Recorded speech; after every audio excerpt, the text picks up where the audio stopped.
Welcome to the first episode of the Worst Yet to Come podcast, where we delve into history, politics, philosophy, and Christianity. In this episode, we'll focus on one of the most iconic figures of the American Civil War, General Stonewall Jackson. Join us as we explore the life, leadership qualities, and strong faith of this enigmatic Confederate general. What's up, Goose? Hey, man. I'm happy to be here. It's great that we're starting doing this because I actually had people message me all last week saying like, hey, when you guys are going to record your first episode? And then we're like, this came up, that came up. We're actually able doing it, which is great right now. Yeah. So I'm pretty pumped. I actually had people in person say too they're really excited to listen to this. So this is great. So we haven't even started yet. And we already have like a lot of people, being really nice and kind to us with, being excited. So it's great. We thought we'd start off with Stonewall Jackson because the Civil War is something that I've been recently getting into, like listening to podcasts, watching some movies, reading, a little bit of books about it. I'm actually reading a book series called The Starbuck Chronicles, written by Bernard Cornwell, one of my favorite authors. Yeah, the dude that wrote the Sharp series. Yeah, it's great. So like, that's actually what got me thinking. Was like, dude, we got to do Stonewall Jackson because like, I think he's a cool dude, right? He's got great leadership qualities. He's actually a little bit of a weird guy, and he's like a legend in America. Straight up just a legend. Yeah. So yeah, it's pretty cool dude. So let's get started, man. Yeah, sounds good. I mean, this poor guy, like, he was born in Virginia, but, became West Virginia. But the crazy thing is, like, his childhood was, like, marked by adversity and loss. Yeah, I wonder what crazy event happened that made it become Virginia and West Virginia. That's crazy. Yeah, I know. I wonder what impending civil war was about to happen. Yeah. But yeah, this like guy, like his like pretty much the whole family died on him when he was like a young guy. Jeez, you laugh at that. God. What? It was so bad back then. It was terrible to live back then, Jesus. Well, that's the thing, is like, yeah, all these people back then had like terribly like rough lives, like straight up. If you don't do stuff, you'll just die. Yeah, I saw that in the notes. Many of his family members died of typhoid fever, which was just insane. And like, just typhoid fever, tuberculosis, all these like, crazy illnesses that were just killing people in droves back then. It's crazy. Yeah, his sister died, and then a year later his dad died, and then his mom was a widow at like age of 28 with like 3 kids. God, who took care of him? Is it? Well, no, she married another guy. Oh, okay. So he's raised by his stepfather? Yeah. And then his older brother died of tuberculosis. Jeez. Yeah. It's, I think tuberculosis is like, you're like coughing up blood and... Yeah. Though you get it from like, germs spread through the air and it messes with your lungs. And it messes up your kidneys, your brain, and your spine. Man, that's crazy he didn't get it. Yeah, I mean... That's crazy. If you're constantly around people that have it, and you didn't get it, if it's like a respiratory thing, that's... Yeah, that's crazy. So, when he was growing up, like, what other... So how'd that go after his mom died? Did he go to school? I mean, like, what'd he do? Well, the crazy thing about him is, like, he was, like, self-educated. So, as a young lad, he was working at, like, his half-uncle's mill. So he was working at a mill while he was educating himself, while he was doing, like, teaching at the same time. Damn. So, like, everyone had a rough life, and he's just, getting after it. If you don't do stuff, you're screwed. Hell yeah. Then he went to West Point after that, right? Yeah, so eventually he gets accepted to West Point. And there's a story about like there's every senator and congressman gets like one appointment to West Point. Yeah. And he applied and some other guy got the appointment, and then within like the first week he got like removed from West Point. So Stonewall like rode as hard as he could from like Virginia to was it New York, right, where West Point is, and he just like hauled ass on his horse and just made it there, and then just filled in that guy's spot right away. Oh, so like he was like determined, and like that's the thing. Rough childhood, everyone's died around him, and then his like determination is what got him to go on West Point. And then like at the time, West Point was just like an engineering school. It's not like it is now where you could, take other courses. The Yeah, military academies at the time were for like engineering, because that yeah, was like the academic thing, is you wanted to be an engineer. yeah. It was the most scientifically like advanced, like field at the time. Yeah, that Yeah, makes exactly. sense. Yeah. Yeah. Yeah, So like getting into West Point was a good engineering school. So that was the thing. And yeah, he got in, and right away, like he struggled academically, right? Because he was self-taught. And then eventually he kind of like grinded and made himself one of the top people in his class. He finished like 17th out of 59 people, and he started yeah. at the bottom. And I think, when he, I saw in the notes also the like our like research notes that he when he got his commission in the army, he joined the artillery branch, which was, that was where the you know the better students at West Point went because of that, the fact that they were better at engineering and all that kind of stuff. Like the artillery branch was is very much like the branch where the engineers at that time went. The best generals at the time went to the artillery regiment, went to the artillery branch. So that's really interesting. He started at the bottom, rising from this guy who was like self-taught to like graduating, near the top of a West Point class, and then entering, the most technologically advanced branch of the military at the time. That's real crazy. yeah, like I have written down, Napoleon was actually an artillery officer because he did so good academically at like the academy, and Yeah, it's a very sought after position. I mean, I think being an engineering officer was like the top tier ones, but they only picked the smartest people. Like General Lee was actually an engineering officer. So during the Mexican American War, he actually did like, like topographical surveys. He did like bridge construction, like really technical stuff like that, which is where you want your smart people, right? Because realistically, you need smart people in the military to do these kind of things. well, yeah, I on the army engineer thing, a ton of the like West Point graduates that would go on to be uh Civil War generals were started in the uh, Army Corps of Engineers, their first commission. So Yeah. the people I found was George Meade, George McClellan, Andrew Humphreys, Robert E. Lee, like you said, PGT Beauregard, and Governor Warren all started in the Army Engineers. So I mean, you see him right up with those same kind of very, very, very like, highly respected, like, very what would become like very, good and successful generals in the Civil Wars. That's real crazy. He was right up there with them, and he started as this guy who was like self-taught. That's crazy. I don't know at the time, but I know they're saying like modern West Point, a quarter of the people actually stay in the military and like have a full career, while the other people just kind of do their like 4 or 5 years and then they're out. I wonder if that's like the same back then, or if because it was such like a good school to go to and a good place to, learn stuff, they just decided to stay at the military. Man, I feel like back then the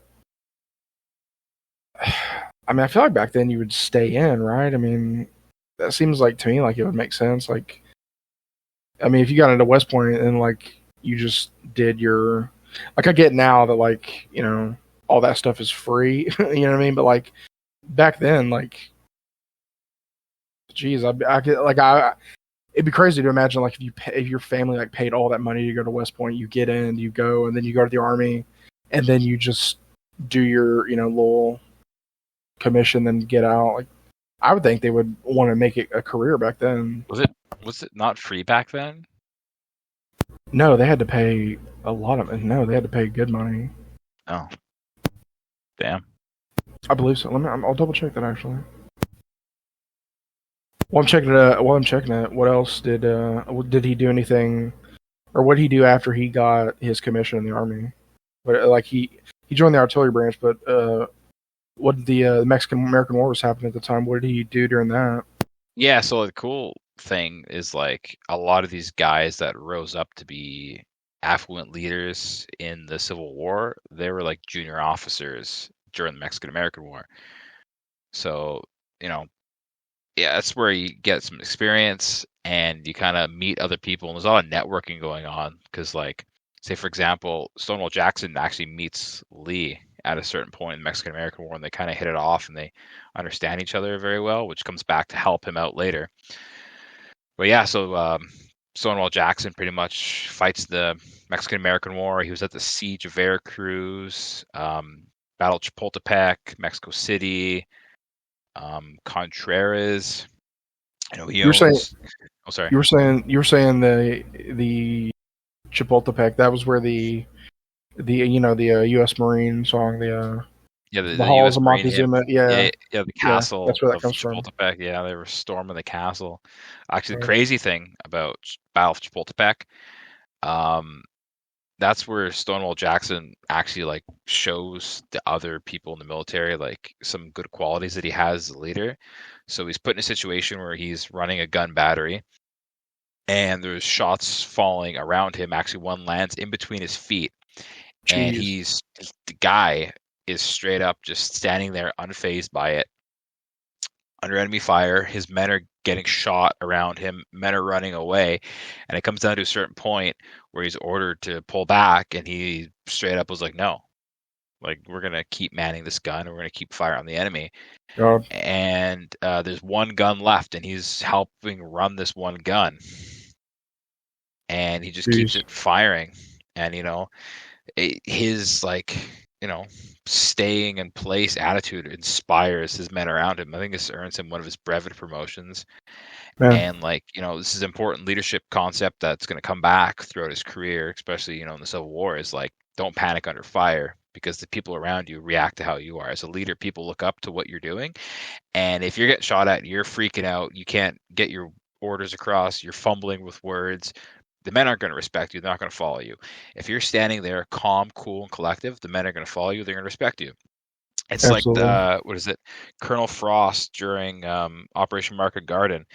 Whenever they filmed the movie Bridge Too Far, the actor, I think it's Anthony Hopkins, was like running across the road, and the real Colonel Frost was like, "Yeah, like I did not run across the road." He said, "An Yeah, English yeah, yeah, yeah. an English officer does not run in front of his men. He is calm and cool under fire." He said, "I got to show my own men that I'm not scared of the fire, and I got to show the Germans that I'm not scared of the fire." And that same concept comes back here with him. It's like, no, like you show your men that you aren't phased by it, so they won't be phased by it. It's Just like you one of imagine, those.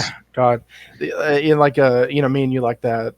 Uh, it's kind of going in point to that. Like, but that me and you love the Sharp TV series. Oh yeah, yeah, It just goes like the point of like your entire life is dedicated to being the best person you can and getting into West Point. You become an officer, and then you get to a point where you're charging up a hill in Mexico. You're charging, this at that Chapultepec. You're charging this big fortress in Mexico, and a hail of just musket fire comes down, and it's just snuffed out. Like that. That's so crazy. Dude. Like the way they fought back then was so insane because it was still like at that time it was still the like Napoleonic type thing of it's all lines. You know what I mean? Like by the end of the Civil War, it was getting into the more like trench warfare type thing. But back in like the Mexican American War and the Civil War, it was very much the lines. The long lines, the whole companies or whole brigades just lined up. And they're they just fire on one another until one side gives up. yeah. I mean, what comes to mind is me being an Anglophile and loving the British Army is like the thin red line. You got the Duke of Wellington's men, two ranks deep, standing up the French columns, just coming at them and not being phased by it. Yeah, Same thing here. Like these guys stand shoulder to shoulder, loading their muskets and rifles, and they just start blasting away at each other. But like this sounds ridiculous in your brain, right? I'm gonna stand in a group with like what 50 guys in a platoon, like a couple hundred guys in a company. yeah, But like you need to do that because like the effective range of these muskets is like what 100 yards, 200 yards maybe. It's like yeah, useless past 300 yards. Like you have to mass up together. You have to stay together because it's like in what is it, the 7 Years' War with like the Swedish with Carolus Rex. He was like telling his Yeah. dudes like hold fire until you see the whites in their eyes, because the other armies would like fire off at 300 yards, and maybe one or two balls would hit one guy, two guys maybe, right? And Yeah. then you just hold your fire. And when they get within that effective range is when you release your volley, and then you're just dropping guys like crazy. I mean, it takes balls of steel to do it, Yeah. but Absolutely. it's crazy. It's crazy. That's That is one of the crazy. scariest things is like a line battle. Oh, yeah. World War One, and being in a line battle are the two things that I would never want to be in. Oh God. Like you, and like what I like to like think about, that like what I like to point out to people, like when you can, because you can talk about history and you can see the pictures, and you can see like, oh man, it must have been like terrible for these men, and that, what I mean, like you can see in pictures and things like that, even back to the Civil War, you can see in pictures like, oh man, it must have been terrible to live like that, you know what I mean? But like one thing people don't like remember is like, yeah, that's the visual aspect of it. Imagine the sound, just like you, if you ever stood outside in a thunderstorm, you know Yeah, what I mean, like, or like you heard like thunder like uh crash right above you. like that. You ever shoot guns without earplugs? Oh my god. Well, like that, but like it's literally like the thunder, like the artillery of Yeah, in front of you, behind you, you know what I mean, like and that the smoke yeah, is yeah, filling up the battlefield. You can't see yeah, you anything. You're can't see, following a yeah, guy's orders. you're hearing Like shouts, you hear a drum, you know what I mean, you there's hear like guys, some battles where people did not see the enemy, and they just fired volley after volley after yeah, volley into yeah. smoke, and they had no idea what was going on. Yeah, the sting of the smell of the gunpowder in the air. You can't see. Your eyes are, burning. You're just moving Your mouse forward tastes or like sulfur shooting. from ripping out the Yeah, fucking the you powder. can you can. There's like even instances where guys talk about so many men around them died. They could smell and taste the blood in the air, like Oh yeah, the iron in the blood. yeah, Yeah. they could like taste it. Like so many men died next You to know what I find them. crazy? I think it was after God. Gettysburg, they found muskets that were people rammed like 7 or 8 balls down because they just forgot to Yeah, they fire. were they They were were just following freaking out. orders. Yeah, They're following orders, but they just forgot to fire. So it's, just pour your yeah, powder, ram the ball down, put the little primer cap in, and then you forget to shoot or you don't shoot, and then you just keep reloading. And they're like, there's muskets with eight yeah. balls jammed in it. Like it's chaos. Yeah, like that adrenaline of you just do those motions and you forget to do that last step, because they ingrained in you, reload. Back then it was less of the training was focused on shooting, firing the weapon than it was It like was all just reload drill and quicker, motions, reload, right? yeah, reload quicker, reload quicker, reload quicker, And There's a under guy in on. the heat of battle, I could definitely see where you would, you know, miss that last step in that process. You know what I mean? Or you hear a sergeant barking orders next to you, like you're just gonna reload, reload, reload. You're not gonna be able to get that round off all the time. I could definitely understand that. Yeah, saying there's like this guy on YouTube. It's called British Muzzleloader, and he goes through the old drill manuals dressed up in like old British kit with the Oh wow, rifles and the muskets. And he'll go through like each step and he'll make a video on this one instruction manual where it's like firing from the kneeling position. And it's a full 20-minute video of him going through the steps. And it's like all these guys did was just drill. So they get the orders down right when they're told to do it, they do it, and just practice the motions of just loading and being God, able to get the rounds out. It's crazy. It's crazy. But yeah, so I mean, okay. back to Yeah, Stonewall Jackson. God. But So what did he do after?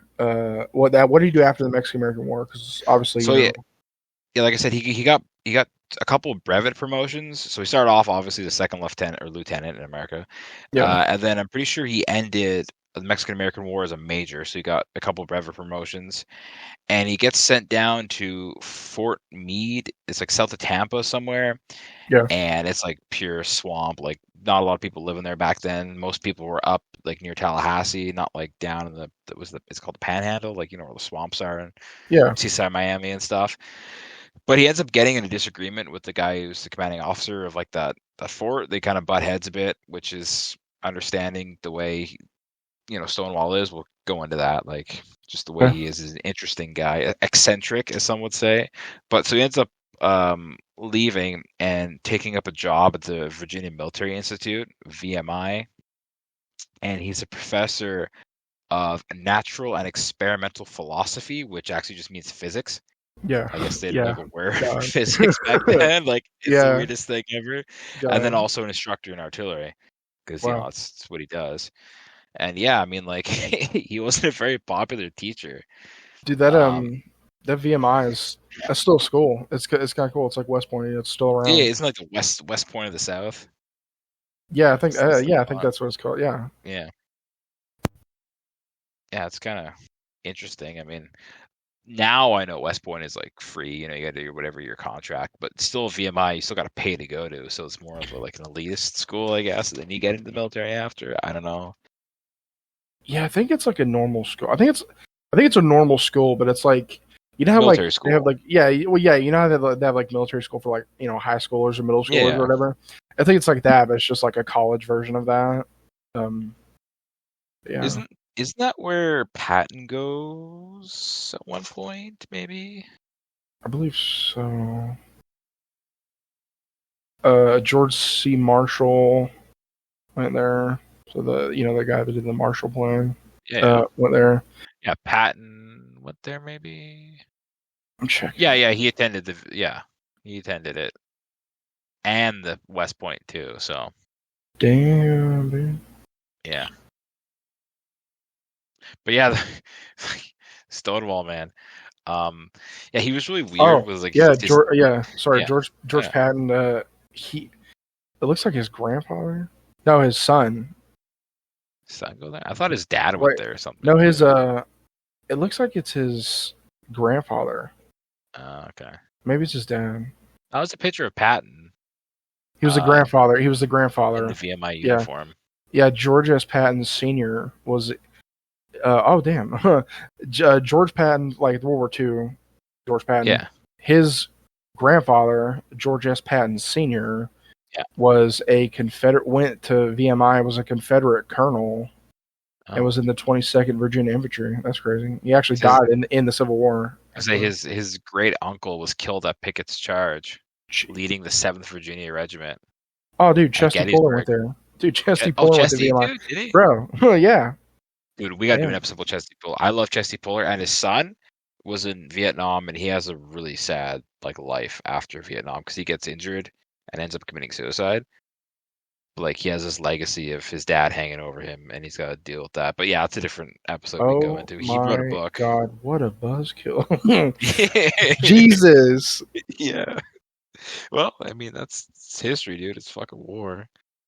But yeah, so like, yes, Stonewall Jackson as a teacher, he was like, apparently he wasn't a very good teacher. He would like recite like a script, and that would be it. It'd be like the teacher reading out of the textbook or whatever. Yeah. He is the guy. God. And then if people would ask questions, he would like just repeat the section from the textbook. Oh man. And like, come on. At home, he had like his strict regiment, right? Where like he would like be standing in like his office reading his like notes to like memorize them so he could teach them the next day.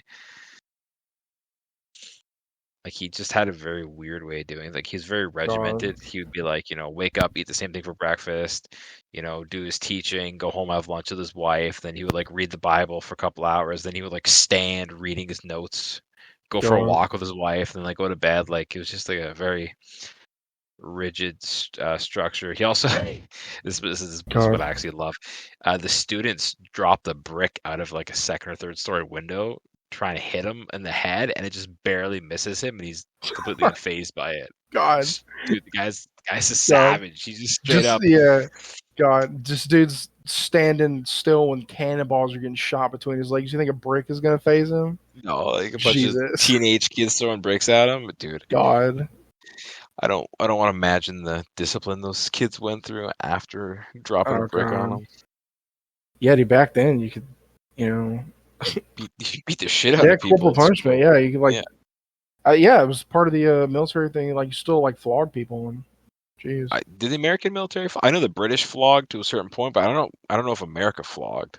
I'm pretty sure they did. Maybe the stockade was more popular. Maybe the head through the thing.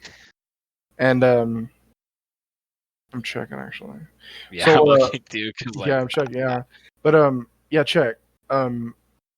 So just we were talking about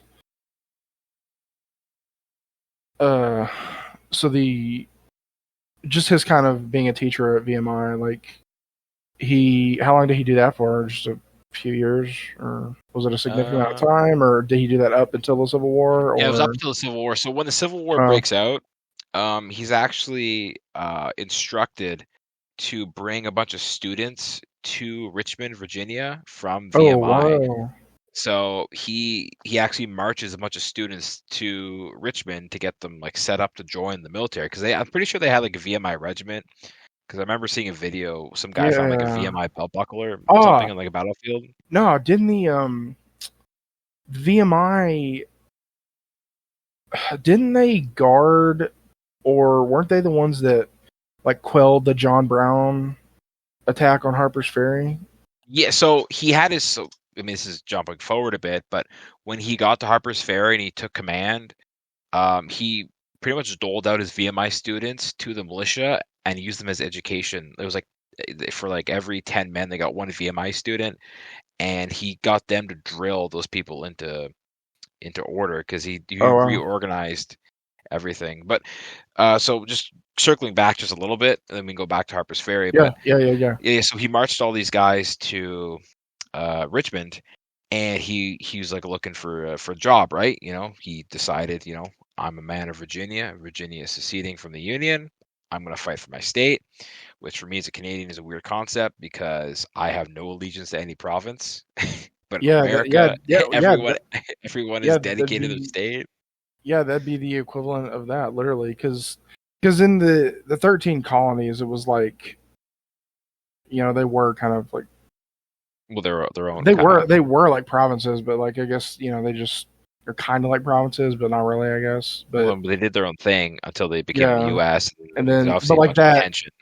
yeah, like that wasn't a God, like even from the American Revolution, like it was so just like the identity of like each state was like so different than, because it was like, even if you look at like soldiers like diaries and stuff from like back then, it's like the the soldiers like from Virginia were just different and didn't have that much of an identity with the soldiers like from Boston. It's also like part of the whole, each state had its own Militia. militia, and that had their own culture and their own Yeah, practices so and things sometimes like that. militias went across state borders to fight for another state because a militiamen were like, "No, dude, I signed up to fight Yeah, for North Carolina. I'm not yeah, marching to Virginia." Where the actual Continental Army was made up of men from yes, all the 13 colonies. yes, yeah. So, they would fight wherever. But yeah, a lot of these militiamen were like, "Yeah, dude, I ain't fighting for another state right now. I'm hanging out in my local area, maybe across state, but I'm not going somewhere else." But yeah, it would literally be like it would be like if you're born in what's the province? Ottawa, right? Is I that was the born in province? Quebec. I was born in Okay, Quebec. like it would be like if you were let's not use them as an example, but like if you're oh yeah, It good, would well be they like it would be like if Quebec finally got their separation wish, yeah, and yeah, then yeah, and literally, then yeah.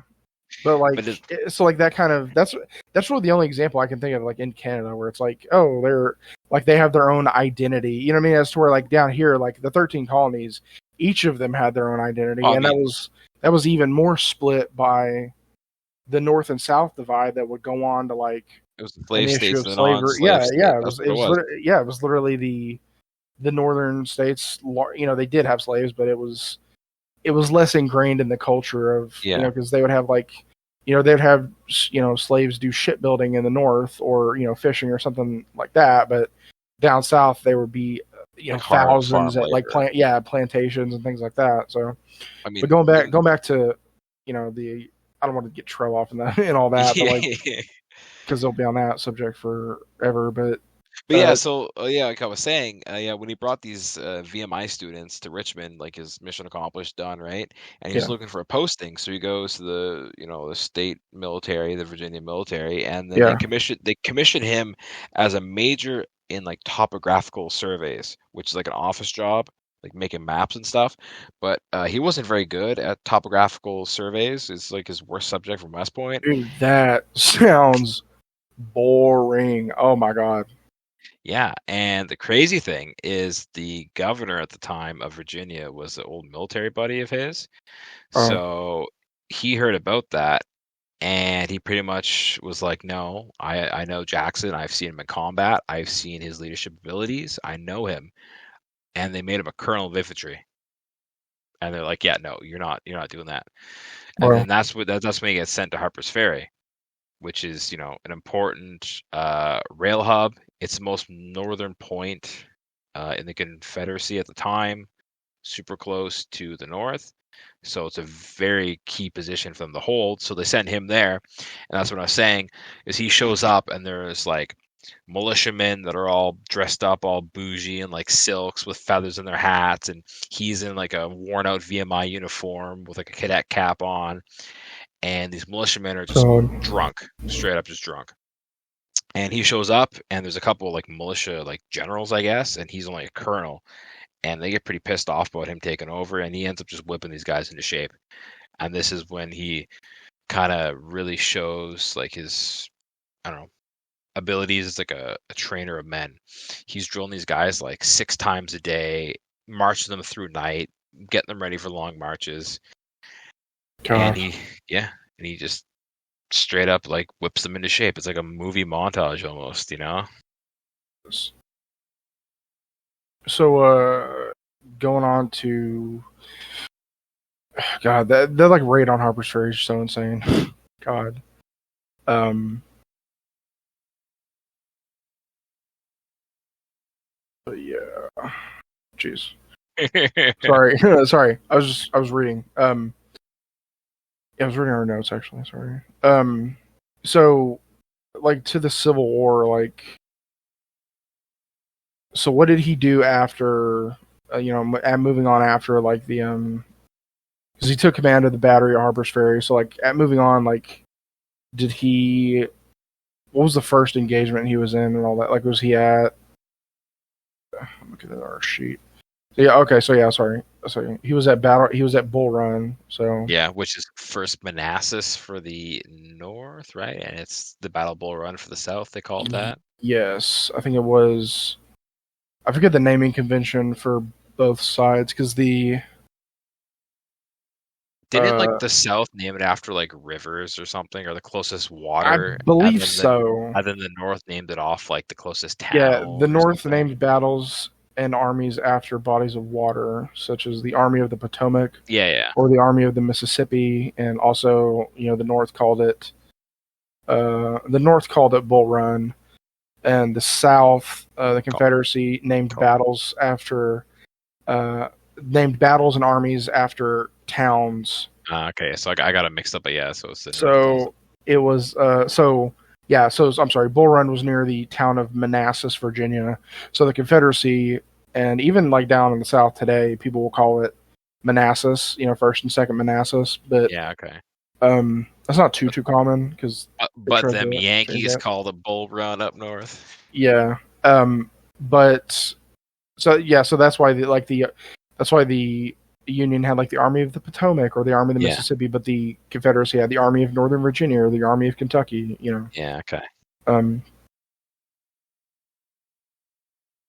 So Yeah, so Battle Bull Run is essentially yeah, the North, prodding their way down. And from what I understand is Stonewall was kind of just there with his brigade, and he didn't really have orders, so he just kind of marched his guys like really hard towards where he heard like gunfire. yeah, And they he just, yeah, they were under heavy fire, and yeah, I'm checking our notes. It says under heavy fire, he broke the middle finger on his hand, like between the hand and the knuckle, like a bullet went through the side, like of his finger. He got hit in the hand. what he was doing With was those like fat like 65 caliber like yeah. round the size of like a penny, just balls shooting through your hand. Jesus. Yeah, from what I understand, is like he set up his brigade on like the decline of like a hill, kind of like what the Duke of Wellington used to do. Yeah. And he had his like cannons up front, and he was firing at the Union troops. And and he pretty much had his men like just kind of like hang out there for a bit till the Union got close. Then he made them all stand up, and they just started blasting away. And at that point, they're like 300 yards away, and he was riding up and down the lines on his horse, rallying up the men, and Yeah. that's when he got his middle finger shot off. Yeah. He Yeah, and so his guys were lined up on a hill, taking fire for, like I said, hours. And General Bernard B rides up, telling them they're beating us back, they're beating us back. They're his men are getting pushed back. Well, and his then, men were in retreat, and he was trying to rally his own men. Yeah, and then Stonewall Jackson said, we will give them the bayonet. And the guy, General B ran back to his men, trying to like reform him, shouting, there's Jackson standing like a stone wall, and he's General B is the one who gave him the, that's why he became known as Stonewall Jackson, is because the quote from General B that said, there's Jackson standing like a stone wall.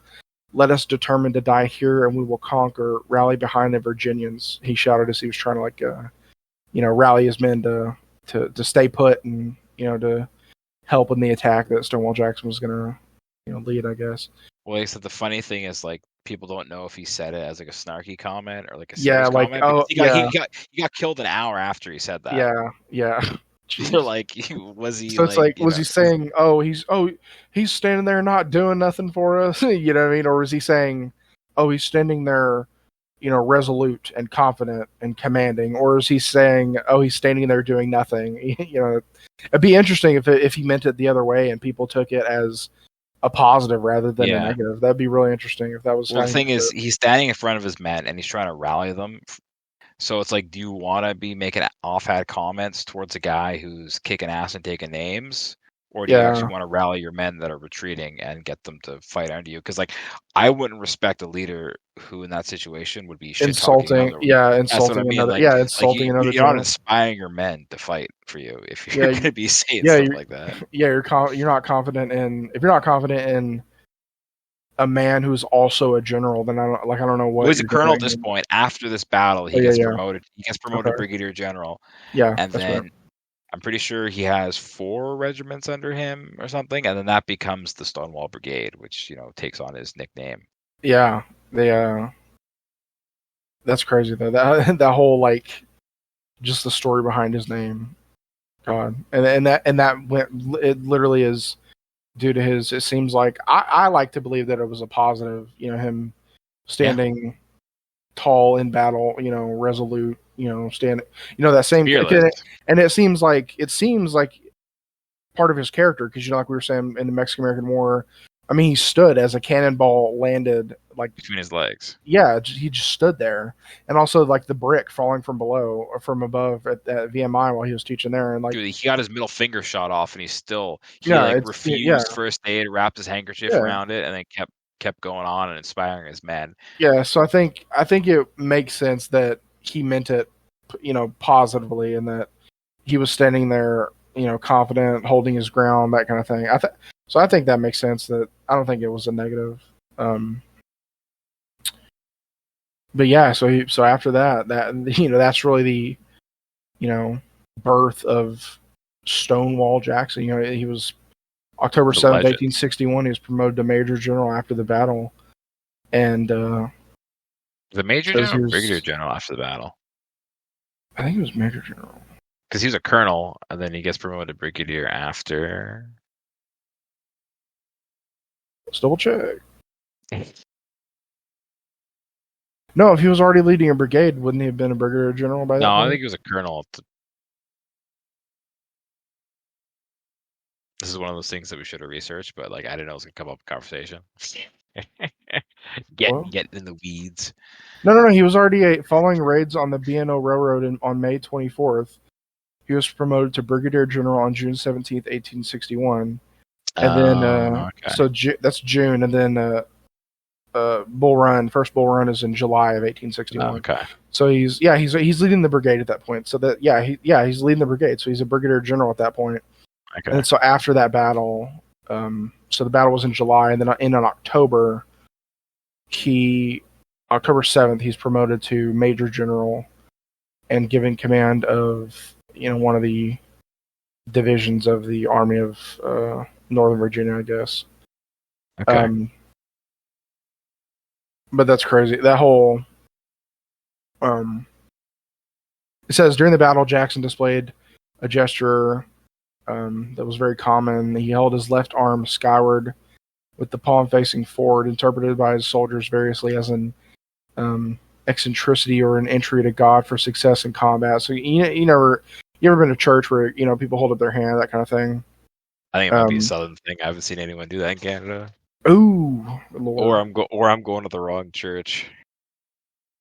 Maybe it is a southern thing, man. But it's very common. It's very common for people to raise their hand and in like movies you'll see when people are like praise Jesus. You know what I mean? Yeah. So maybe it is a southern thing, but I've seen people do it. I've seen people do it like every church I've ever been to. They do that at the Catholic Church? No, except that one. Because you're a Catholic, it's like they don't do that. Yeah, except that one. I mean, some people can do it, but it's just not common. It's more of a Protestant thing. Yeah. Every Protestant church I've ever been to, they do it. Oh. I might have seen one or two people do it at a Catholic church, but it's probably because maybe they're just visiting or they don't usually go to one. Yeah, they're not one of the Catholics. But so yeah. So after that, he got promoted to Major General and oversaw the Valley District in the Department of Northern Virginia, in the Army of Northern Virginia, right? Yeah. So he fought McClellan, right, in the Peninsula Campaign, I think it was. Double checking. Yeah, he fought the Valley Campaign. Well, the Valley Campaign, that was yeah. So they gave him 17,000 men, and he pretty much marched them hard, which was like one of the things he trained his original brigade was, marching at night, marching his men like through hell, like straight up.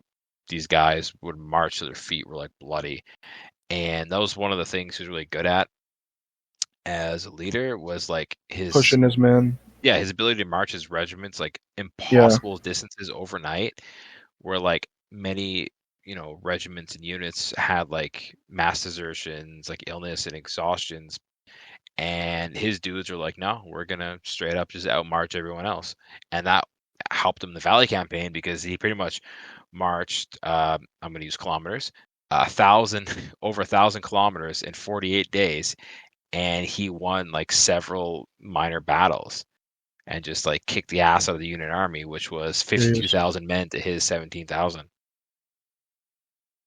God. Yeah. What the hell? Dude, he was like Lord Jesus. He was marching his men like around like an animal in the Shenandoah Valley, just kicking ass and taking names. Yeah, his men were called foot cavalry. That's hilarious. I mean, it sucks to be those guys, but I mean, it's crazy. I mean, that's the thing. It's like, like some of those dudes are barefoot and shit. Well, I mean, like the things people will do for someone that is like a great leader. Oh yeah, yeah. Great men can command great deeds through normal men. Yeah, like straight up, like a unit will like, take on the persona of their leader if they're really inspiring. So like he was a hard dude, pushed his men hard, and his men were hard and tough, and they actually liked him for it because they knew it was the best. It's almost like when your mom tells you like, I know this is good for you, but you're gonna hate it. It's one of those things. Oh God. Well, that's what it was, God. The thing is, circling back on like something that I find really interesting is like leadership principles in these great leaders of history. And men respect a man that'll put himself in danger. That's one of them, right? Yeah. Men respect and love a person who's a winner. This guy won a lot of battles. And do you think, your men are gonna not follow you if you're a winner? I don't know about you, Harry, but like men love winners. It's none of this, modern participation trophy stuff. Like this is to succeed as a man, you have to win. Yeah, there's winners and losers, and you have to win. Yeah, you win or you die trying. Yeah, literally.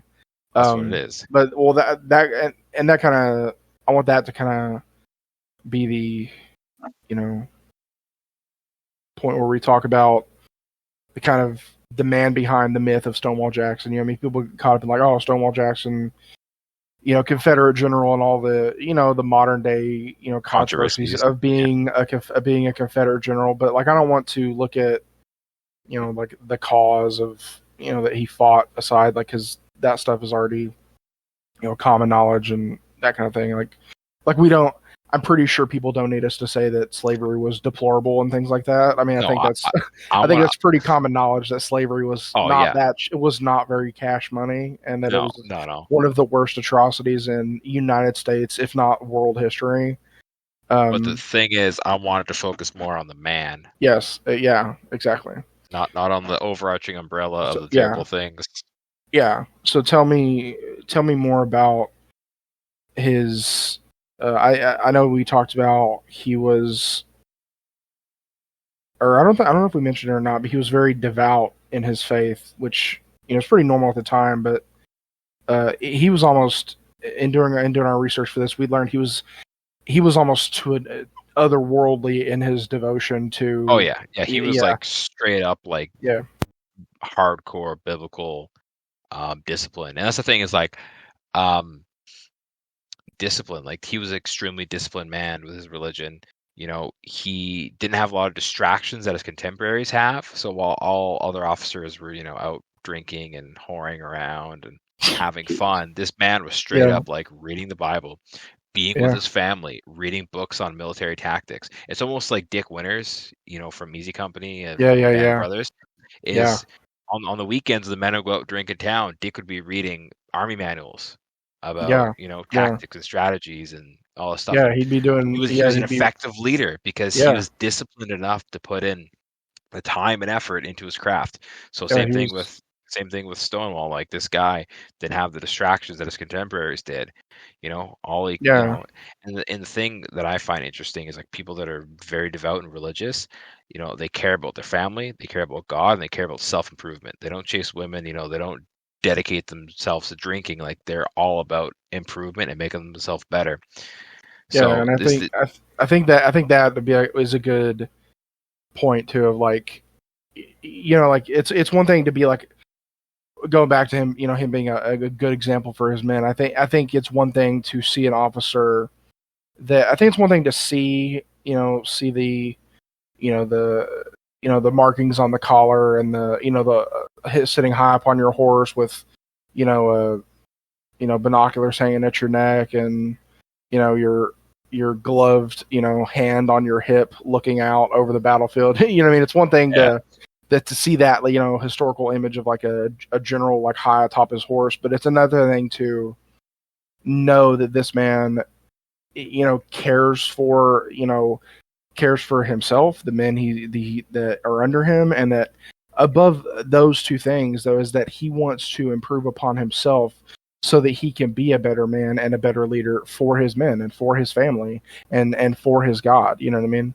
I think that's a very good point that people like often overlook about people who are overtly devotional.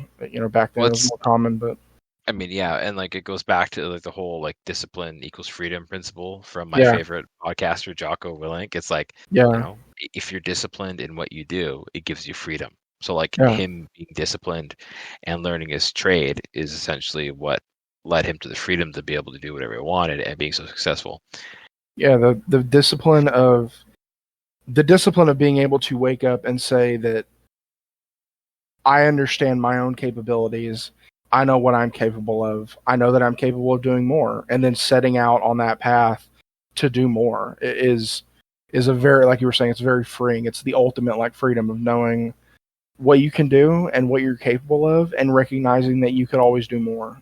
Everyone can always do more, and that's a very cool quality. And I think that's There's that quote that I crazy. sent you where he says, "My religious belief teaches me to feel as safe in battle as in bed. God has fixed the time for my death. I'm not concerned with myself, but to always be ready, no matter when it may overtake me. That is the way all men should live, and when all men would be equally brave." Or all men would be equally brave. So like he straight up was like, man, days full. It's like God's will. Like if I die, I die. But until that moment, Yeah, I'm gonna dedicate myself Yeah, and to.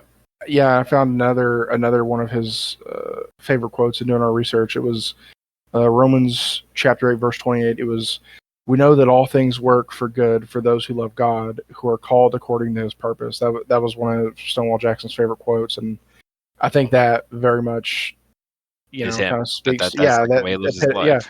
it epitomizes him to a T almost. Well, the But thing that I found crazy was like, look, researching Stonewall and like the adversity in his life, it like kind of almost like mirrors or reflects like the Job from the Old Testament, yeah, where he had everything he ever wanted, right? He was a blessed man who yeah, he was living righteously, that's yeah, and that's then my and then favorite. It's my favorite story is in it the is Bible. it? Yeah, the Job. The story of Job is my favorite. Story in the Bible. It's this man had everything. He had a house, family, money, all these things, right? And then, you know, Satan or is God, yeah, God is like, look no how, Satan is yeah, like, hey man, he's like like, yeah, yeah, he's like, you look, only yeah, serve him because he's yeah, he's protecting like, you, and God's yeah, like, yo, watch this. he's like, look, oh, look, of course, he loves God. Why? Yeah, God, you gave him everything. You know what I mean? Take that away from him, and see what he'll do then. It's like the devil tempting, Job into like, Well, the crazy thing, this yeah, is like one of the disbelief, 3 times I believe that the devil has like directly talked influence. influence. Yeah, It was yeah, Eve with the apple, it was Job, and then it was Jesus himself when he was in temptation. the Yeah, desert. But yeah, yeah, so like, Job has everything taken from him, his yeah, family, his wealth, everything, his physical health, but not his life.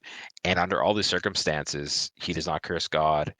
And he straight up was like yeah. perseverance. And, he's like, hey, He I'll remains. Yeah, devote. He did, and that's the thing with Stonewall. All yeah, this death in his life and these terrible things, and the man remains like still faithful to God and hardcore to his religious beliefs. yeah. It's And like it wasn't his name before, but the name Stonewall, it like epitomizes him even his life even before. You know what I mean? Because through losing his family, through the I'm sure he saw crazy things in the Mexican American War that would make any man be like, the horrors of war. The horrors of war that every soldier in combat sees, that does make them contemplate at one point or another. And is God real? You know what I mean? Through all that, yeah, he was like, without a doubt, absolutely. You know what I mean? He was like, he was steadfast in his faith throughout his life. You know what I mean? So the name Stonewall is even more, even more epitomizes his not just in battle, but he was a Stonewall in life. He's a Stonewall in his faith. You faith know what I and mean? faith. Yeah, Yeah, yeah, it's absolutely. like I have written down here. It's like we must not curse God. We don't understand His ways, but everything that happens is God's will. And cursing Him and being angry, only leads to anger. Yeah, And wrath. and we That's for can't sure. harbor bitterness in our hearts. So like Yeah, this is a perfect like biblical lesson, kind of something would preach is like, man, through adversity and everything, man, stay faithful, and better is coming. We may lose things in our lives, but we must not despair. Better things are coming. And for Stonewall Jackson, his struggle in his life, he received what he wanted. He's a soldier, man. These guys want to fight. They want to win glory. They want to do good. In the yeah, Old Testament, God, exalts warriors. Well, through all of his faithfulness and perseverance, he got victories and his legacy lives on. Your actions are the only thing you're going to be remembered for. And, war is a terrible, dark thing. But, for the soldier, man, Stonewall got what he wanted. yeah. And people, and people on on the surface nowadays, like we were saying, the controversy of being a Confederate general and all that comes with it. But it's like, once you look beyond that, is you find a man who stayed steadfast in his faith and did those things. You know what I mean? Yeah. He was good in that sense. You know what I mean?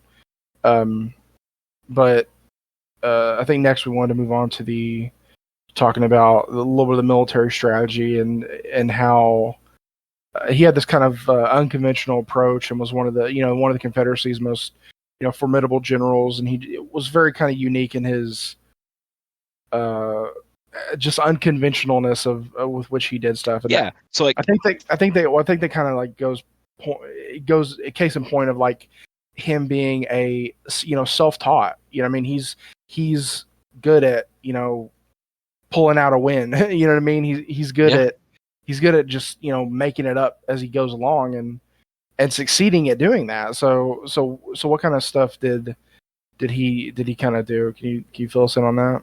Yeah, so like this is something that I find really interesting. So like you look at the concept of like a chateau general in World War One. You got the pompous British generals sitting back in the chateaus like 5 miles behind the lines, Yeah.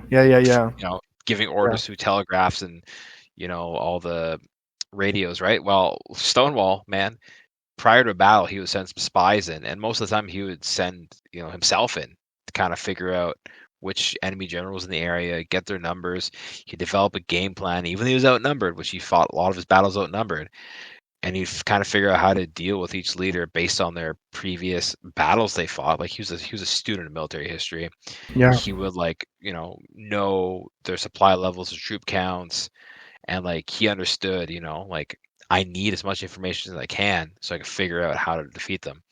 And Yeah. most times these enemy regiments had no intention of fighting Stonewall Jackson and his troops, but he didn't care. He straight up would Yeah. rely on the element of Yeah. surprise Hell yeah. and just one of those default aggressive mindsets, which is like a pretty important principle of war is just best defense is a good offense. Football, war, same thing. And like the thing is, he was ruthless when he smelt weakness. Yeah. And Yeah. heaven forbid if an enemy retreated, he wouldn't let that happen though, just releasing hell on them. He was really aggressive with his cavalry, which I'm pretty sure Jeb Stuart was one of his cavalry. It was one of his cavalry officers in his brigade, and straight up just he was a savage. The guy would just unleash hell. Like this is the epitome of like default aggressive. Yeah. Yeah. Yeah. He had Jeb Stuart fought under him at the in the Shenandoah Valley that whole campaign. Yeah. And he that just the default aggressive, like you're talking about with the cavalry. It's like the enemy just retreats upon seeing this like massive infantry, and he's like, okay, they're retreating. Do the historical thing you do when you see a massive enemy infantry retreating. Send the cavalry in, go. That because during the most casualties like during those, and that's an interesting point too, is most of the casualties in those older battles, those like Napoleonic and those like line battles, was during the rout because they would say you broke formation, safety in numbers. You broke formation, and we're not going to have our men chase you down, but well, they certainly could, but it's like, no, send the cavalry after them. They're like literally ripe for the picking. You could just decimate a routing army with a simple cavalry charge. I would argue that you could decimate like thousands of routing troops with a couple hundred cavalry. You could just decimate them with a charge like that. Especially like medieval times up until this era. Oh yeah, absolutely. It's like the knights or cavalry is like kind of like the tanks of the battlefield, right? They're the guys. They're maneuvering, getting a position. Everyone's scared of them. Like it's a really effective thing. Like as time goes on and weapons get more advanced, the horse soldier gets less and less important. Yeah. But I'd say, at this point, I'd say like end of the Napoleonic Wars up until here, it's a little iffy. But I think the ability of certain commanders or leaders in the Civil War prove they're still effective under the right leadership. Yeah, that makes sense, right?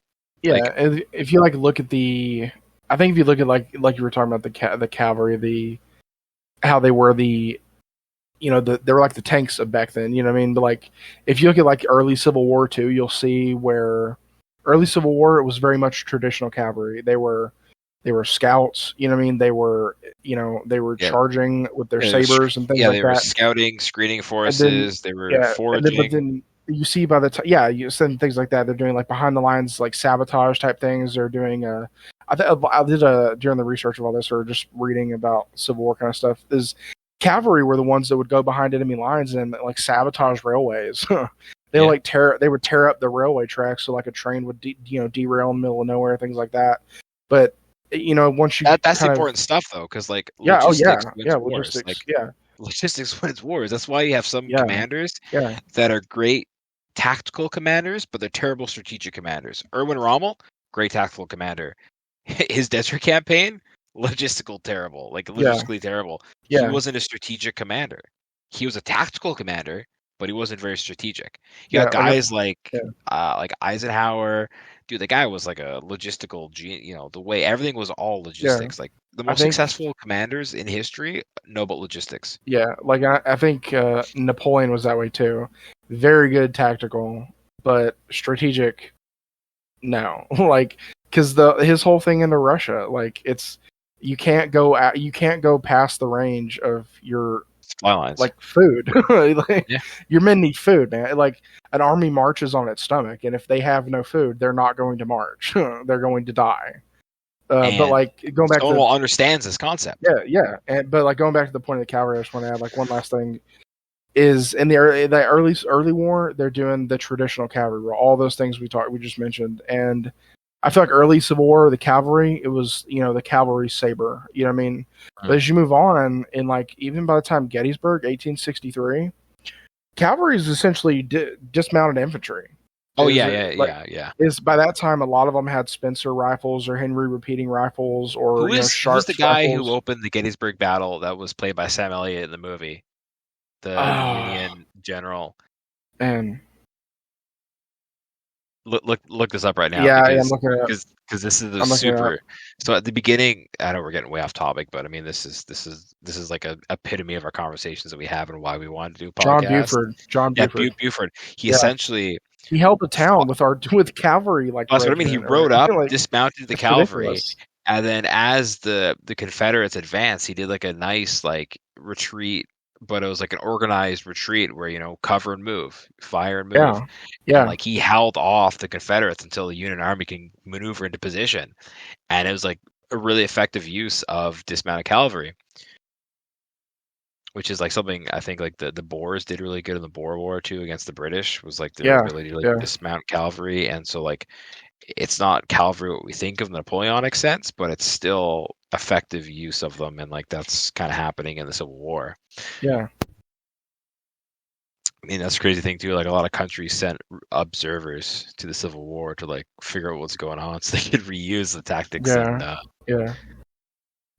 I was in Europe. gonna, I was going to just one like note of the difference in like men too is that, or I'm sorry, just one I want to point on the John Buford thing.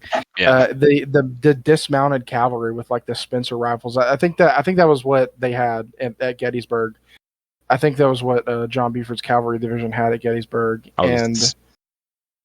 the they encountered Henry Heath's division, General Heath's division of Yeah, Confederate infantry, and so it was a cavalry division versus a infantry division.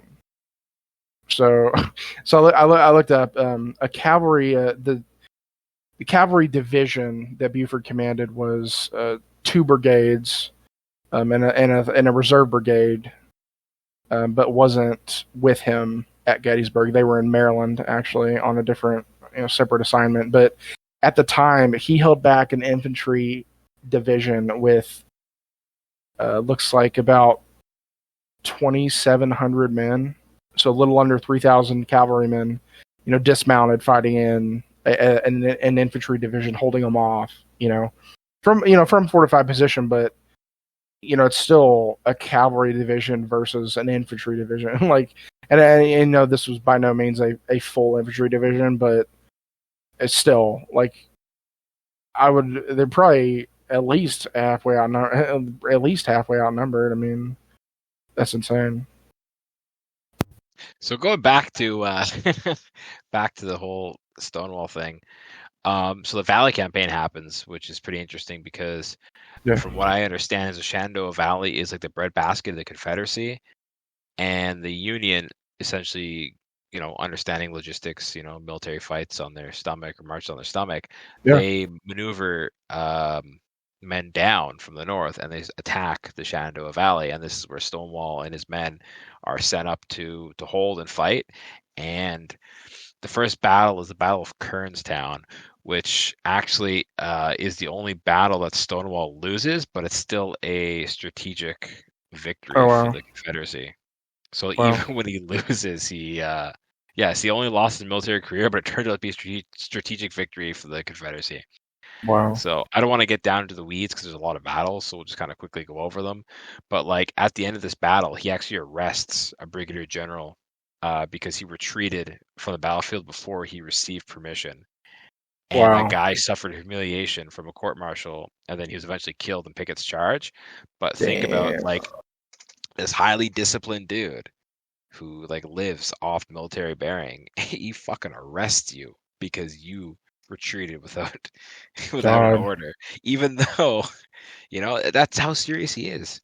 Like Yeah. he never retreated, even when he was ordered to. You know, and God. that's a default aggressive mindset that he has, and this is why he's a winner. Yeah. That's And then, crazy.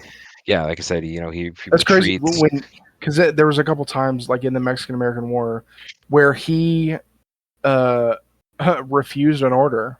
You know what I mean? Yeah, Remember in our research, there was a couple times where he actually one of the reasons he got a commendation and one of the brevet promotions yeah, was because he refused to retreat and he stayed there.